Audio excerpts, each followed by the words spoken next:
Welcome, High Commissioner for Human Rights, Volker Turk. It's a real pleasure having you here for the podcast created on campus of the UN University for Peace. Glad to have this conversation with you. Yes. So before starting, I have a small surprise for you.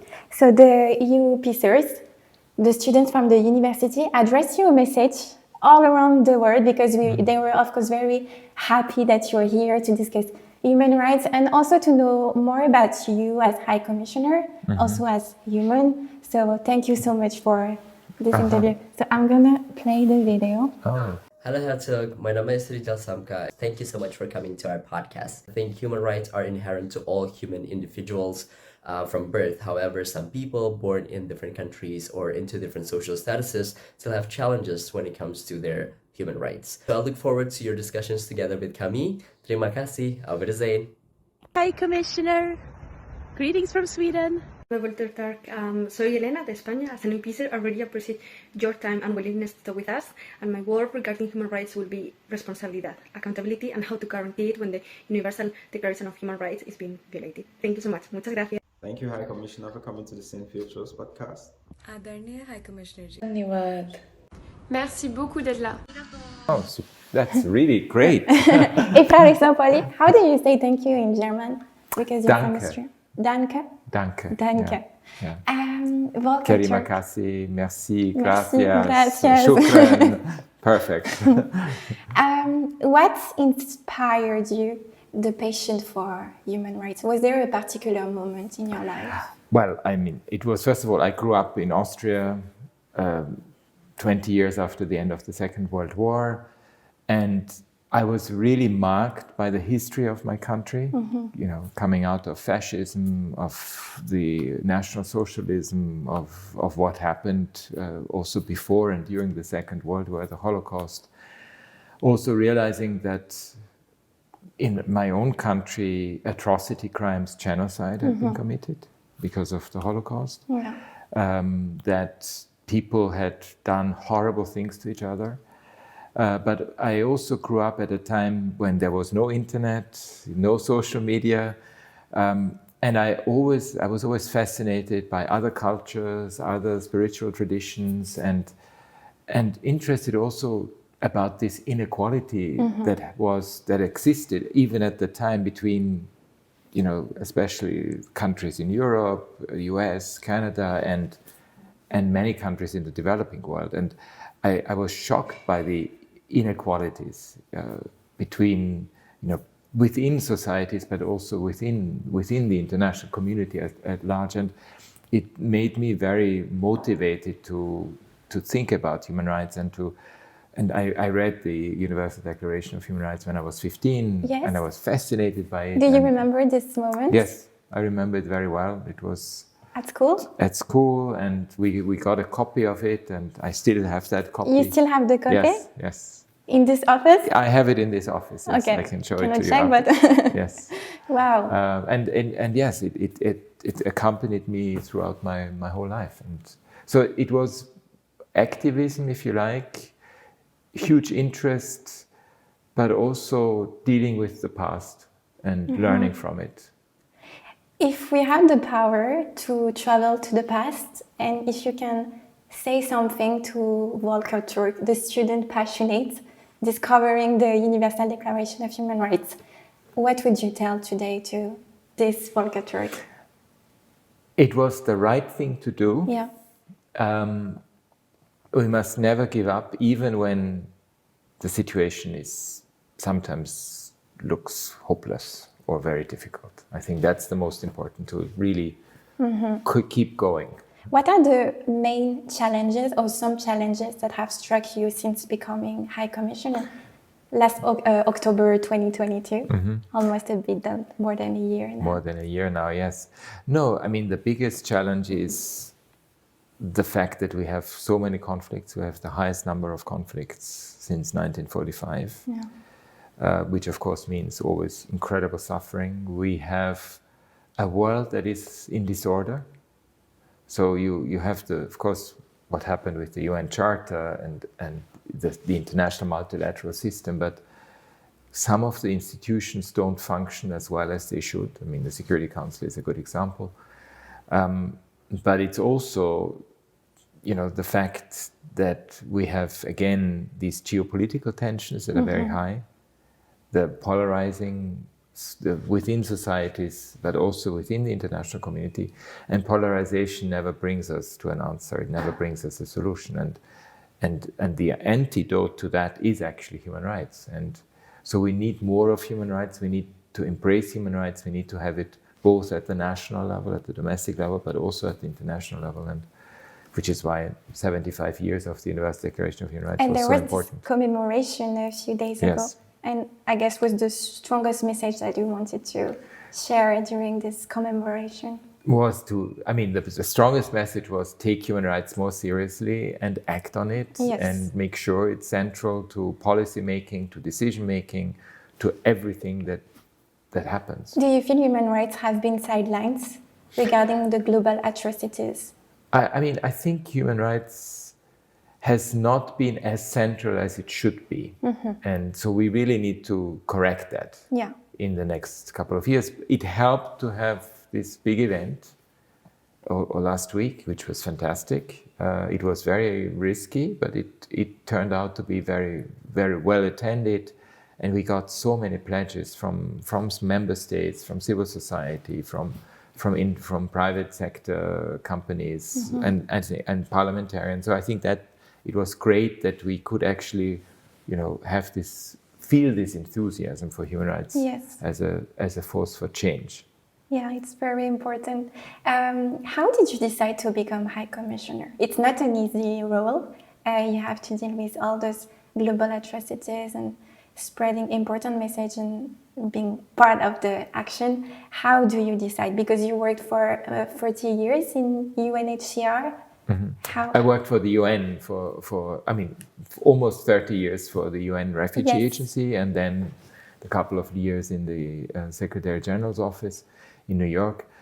I think the motivation has always been, refugee work is human rights work, and I became a lawyer, and of course it was about the defense of the rights of people. I was not a corporate lawyer ever in my life, and I chose very much to be someone who defends rights. And of course for refugees, for stateless people, for people who are internally displaced, this became my second life. And there is a very strong linkage to human rights, because refugees are people who flee human rights violations, they flee persecution, they flee war. And yes, then I always thought it would be very important to work on the prevention side, which is human rights work, in the type of human rights work that we are doing here in Geneva, but also all around the world. All around the world. Last October, you traveled to the Middle East.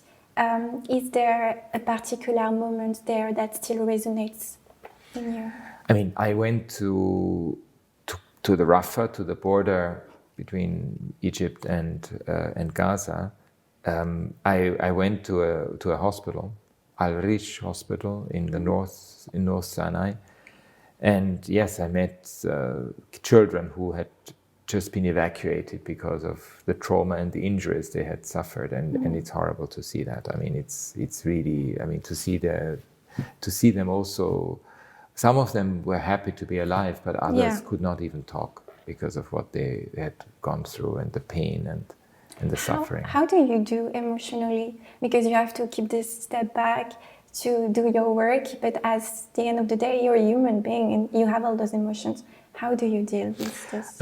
Of course, you're very moved and shocked and outraged by what you see, but it's always important in our line of work to witness the emotion and to know that it's an emotion, but we cannot be stuck in the emotion. It's really important to go beyond it and to see what is it that I can do, because otherwise we are basically, it's impossible to act and to think through and to see human rights as a solution. And that's often the problem in human rights work, because of course you're as a human being, you react emotionally to to what you see and what you hear and what you read but it is important to go beyond it and not to be shackled by the emotion, to actually act on it in a way that leads to a solution. And that's what doctors have to do as well, by the way. I mean, those who treat patients, they cannot get stuck in the suffering. They have to overcome the suffering and be able to heal people. And it's very similar in human rights work. I see. One of the UPCR students, Matai, recorded a video and he was asking, as in Israel, ceasefire and peace for both sides. You recently issued a new statement asking for a ceasefire. Why do you think the UN can really end this conflict, and what are the real strong challenges right now to have this ceasefire? So it's clear that it's a ceasefire. It's a ceasefire for humanitarian and human rights reasons because of the suffering on both sides. But in particular now, I mean, with almost over 20,000 people killed in Gaza, with 1,200 killed horrifically in Israel, I mean, the only way out is to think about peace and to see how peace can be achieved, which of course includes everyone. It includes both Hamas and the armed groups, but also Israel and the Palestinian Authority, to see a way how we can actually achieve a peaceful coexistence between both Palestinians and Israelis. And unfortunately, I don't hear enough about that. I know that there are people in Israel and among Palestinians who want nothing but peace. And we need to make sure that their voices become amplified and that we listen to them and witness them and know that there is no way but to get out of this tragic situation, but find a way for peace. And that's very courageous. Very courageous. We are actually in Palais Wilson, in your office. Do you remember your first day as High Commissioner entering this building? Yes, of course I do. And it was a very exciting moment. What did you tell your mind? Wow, I'm High Commissioner. I'm arriving. I have this huge responsibility.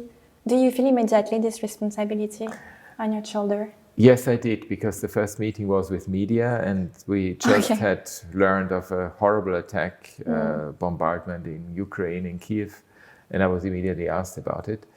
So, of course, you immediately feel. And then I had a chance to meet with all the staff, and that was also very good to actually work with my colleagues and with the team to work for a better world.